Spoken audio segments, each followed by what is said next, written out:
Hey Kickapoo, I'm Bennett Rapp with Football News. After week 3 of the NFL, there's some news stories to get into. Let's huddle up and get into the news. Starting off this week, let's talk about the GOAT, Tom Brady.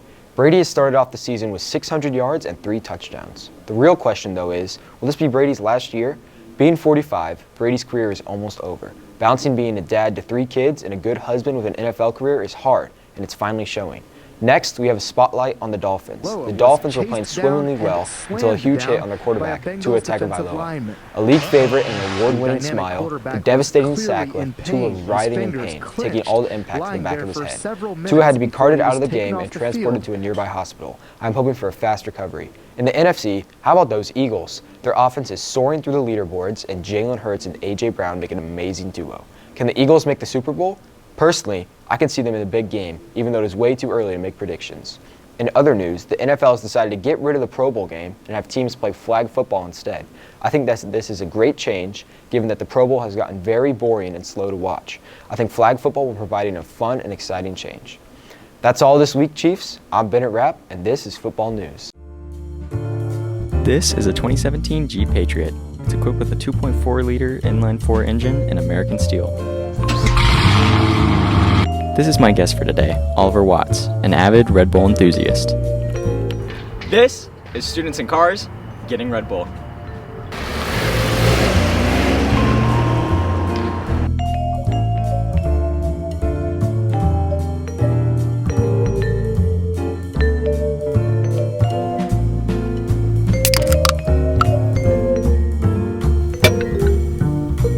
You know, the peach nectarine's good, but I'm a big fan of the coconut. Yeah, I really like the blueberry. It's pretty good.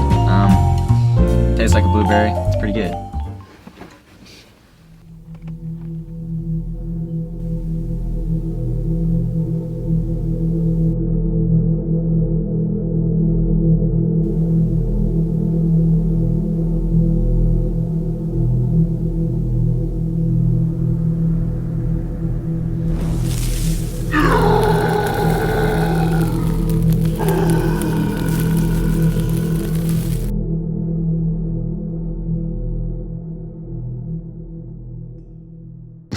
It is officially October, which means the season of spooky, scary cinema is here. Ghost movies, slasher films, and cult classics are a staple of the season. So we're here to give you a playlist to remember. Whether you are trick-or-treating this year or snuggling up to a loved one to watch some creepy cult classics, here are some Netflix and kill movies to pick up this Halloween. Watch it. Seriously, the movie, Halloween. The original film released in 1978 and would pave the way for modern-day slasher flicks.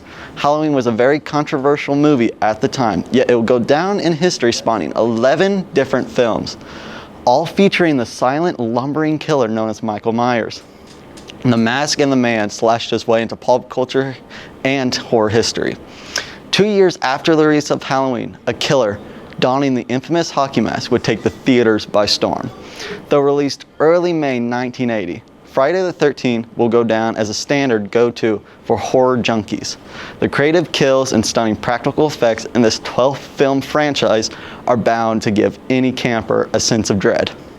Finally, for your previewing pleasure, a film production with hardly any budget burned its way into our nightmares. After many rewrites and an amateur film crew barely survived the shoot, Freddy Krueger and his Nightmare on Elm Street infests the mind of kids today. Do you dare enter the dream world with Freddy in the glove? Whether you watch Halloween or Friday the 13th or Nightmare on Elm Street, there are too many horror movies to pick from. Until next time, remember to have fun and stay spooky. Welcome everybody to Braden's Bets, where your money is at stake and my mustache is fake. Before we start off with the betting, let's go over what happened in week 4 of the NFL. First off, with the last game on Sunday, with the Kansas City Chiefs beating the Tampa Bay Buccaneers 41-31. Also with a few close games, like the Seahawks barely making it out against the Detroit Lions, winning 48-45, and the Green Bay Packers squeezing out a win in overtime against the Patriots 27-24. now that we got that stuff out the way, let's talk betting.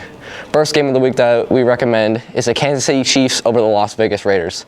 With the Raiders starting extremely slow and Patrick Mahomes being the menace of football that he is, they won't survive. Second game we have picked out for you is Tampa Bay Tom Brady's over the Atlanta Chokes a lot. This game is obvious because why bet against Tom Brady? It just doesn't work out. And when you do, you're the Chiefs. So, and finally, the last game of the week we have is the Green Bay Packers over the New York Giants. Generally did not have a hard time picking this, mainly because Aaron Rodgers is not going to stop flexing his belt over everybody, and also just because the Giants defense could not stop Cooper Rush. Anyway, that's all we got for you. Happy betting and happy football season to everyone. We'll see you next time. What's up, Kickapoo? Tyler Engie here with some weird news from around the country for you. First off, imagine going to bed like normal, but when you wake up, your body doesn't work. That's what happened to Michael Brenner, a seemingly healthy 20-something-year-old who woke up to find that he couldn't use his hand after a lifetime of flawless use. Weird. He drove and did life as normal as he could with one hand for a week before going to the doctor. Thanks to the help of 2 hand surgeons and another on video call, after 10 months of rehab, Michael can use his hand again. Science rules. Next up, we've got an Alabama French Bulldog that gave birth to something really rare and special. As you see here, the natural coloration of the pup is a bright green. As the breeder mentioned in local TV reports, he thought the puppy was simply a little dirty. But as the green tint never came off after washing, he knew he had something special. The phenomenon occurs when the green pigment found in bile from the mother mixes with amniotic fluid as it dyes the fur, or for a time. The color will fade within weeks, much to the disappointment of us rare pupper lovers. And lastly, we've got some family drama that screams 2022. Okay, so here's the deal. A couple was having their first child and announced the news to the family. No big deal. Once the couple dropped the 2 possible names, crap hit the fan. The family members took to the internet with their opinions. What's yours? Should the children be named after Skyrim video game characters? The disgruntled couple will be having baby boy Devakin or baby girl Elphaba very soon. Happy birthday, kid. This has been Tyler Engie with your weird news. Go Chiefs!